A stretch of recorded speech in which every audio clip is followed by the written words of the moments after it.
Untuk RS aku ni bunyi dia dah macam-macam dah. Okey, jom aku try start, korang dengar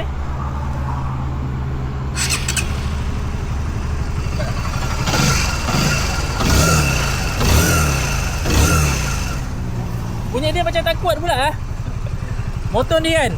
Sebenarnya aku dah set appointment banyak kali lah untuk buat VC dengan buat major ni. Tapi bila aku nak hantar kedai dia bunyi terus senyap. Nak hantar kedai dia bunyi terus senyap. Aku tak faham betul lah. Motor ni mungkin dia dengar lah apa aku cakap. Aku nak bagi senyap, aku nak hantar buat VC terus, buat servis senang lah. Senang cakap servis lah. So aku akan pergi PJR Performance dekat Seri Kembangan. Aku dah deal lah dengan dia punya pemain. So kita tengok lah apa yang dia buat dengan motor aku ni. Okey, tapi yang pasti aku nak buat major servis sekali lah untuk oil strainer.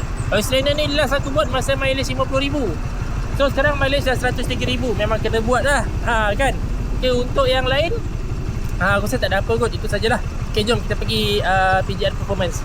Alright guys, so hari ni aku dah sampai dekat PJR Performance dekat Seri Kembangan. Aku nak hantar aku punya RSV1 ni buat major dengan buat VC kot. Okay, Pomen dah tengok dah tadi motor tu apa nak buat. Tapi aku datang terlalu awal. So aku tunggu Pomen keluarkan motor. Sementara tunggu enjin motor aku sejuk. Bila dah start buat nanti, kita tengok sekali apa yang Pomen nak buat dekat motor aku. Dekat PJR Performance ni, diorang ada mesin dyno sendiri tau. So kalau korang up spec, boleh terus buat kat sini. Tak payah hantar tempat lain. Jom kita tengok dia punya bilik dyno. Okay, so kalau korang rasa korang nak up spec, mostly RS lah, boleh try sini. So dekat PJR Performance ni, dia banyak pakai barang-barang ACK lah. So korang tengok lah, kalau korang nak cek barang-barang ACK, sini memang bersusun. Oh, tapi bila rem kuat dia senyap kan? Dia senyap kan? Bila kita bawa kan, bawa laju, dia senyap lah. Tapi bila pagi start tu, bunyi lagi kuat daripada ni. Nanti bila dah enjin dah panas, dia bunyi slow macam ni lah. Masa saya buat VC dulu, pakai seminggu, dia bunyi bising tau. Bukan seminggu, satu hari je keluar kedai. Petang keluar kedai, esok pergi kerja, dia terus bunyi bising yang bising gila daripada ni lah. Lepas tu saya hantar balik kedai tu, hantar balik, dah okey. Esok pergi kerja, tensioner tu pula patah. Tensioner patah, rating kecil, cak bunyi bising lah. Lepas tu tukar tensioner lain. Lepas tu dah start macam itu, bising gitu je. Sampai sekarang lah yang ni lah. Cuma kadang-kadang dia lagi bising lah. Ni tiba-tiba pula dia senyap. Alright guys, so belah casing dah buka dah. So tengok dia punya oil strainer. Okay, so ini last suci masa mileage 50 ke 40. Sekarang masih bersih lagi. Okey lah, Alhamdulillah lah. Okay bang, so selalunya bang kalau dekat sebelah casing ni, bila kita buka apa yang kita check bang selain daripada oil strainer? Biasanya kita akan check clutch plate. Tengoklah kalau kita akan tanya customer dulu, motor ada slip ke tak. Kalau macam ada, mungkin kita akan check dekat dia punya plate ke, dia punya steel ataupun dia punya casing. Ada setengah orang clutch plate makan. Lepas tu ada lagi setengah orang housing yang makan. So kalau housing makan ni, kita boleh tengok daripada sini. Boleh nampak ke kena buka dulu? Biasanya kita akan buka. Akan buka lah. Okay, so aku punya mangkuk clutch dah buka. Sebab bila kita masuk gear dia macam lambat nak pergi kan. So abang ni Pomen tolong check lah. Okay, so bang untuk mangkuk clutch semua okey? Ada apa yang tak kena tak? Kalau untuk housing semua cantik lah. Dia cantik tak makan lagi. Sebab tak makan. Dia kalau makan biasa makan kat mana? Dia makan kat sini. Kalau perasan dia macam ada tangga kat sini. So dia dah makan lah. Oh, dah rata lah. Tapi kalau yang ni cantik. Alhamdulillah, cantik. Yang ni pun okey.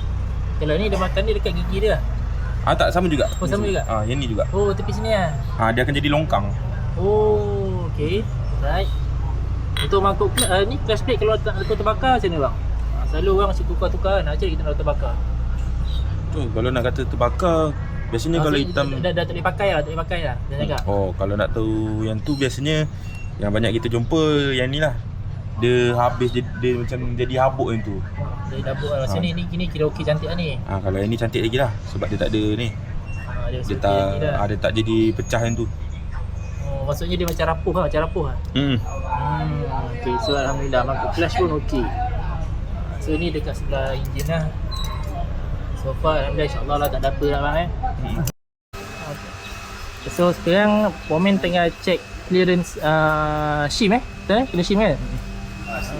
So nanti baru dia dah habis check, baru kita tanya Pomen macam mana nak kira shim tu. Tapi dia depends pada engine motor bang bukan semua sama kan?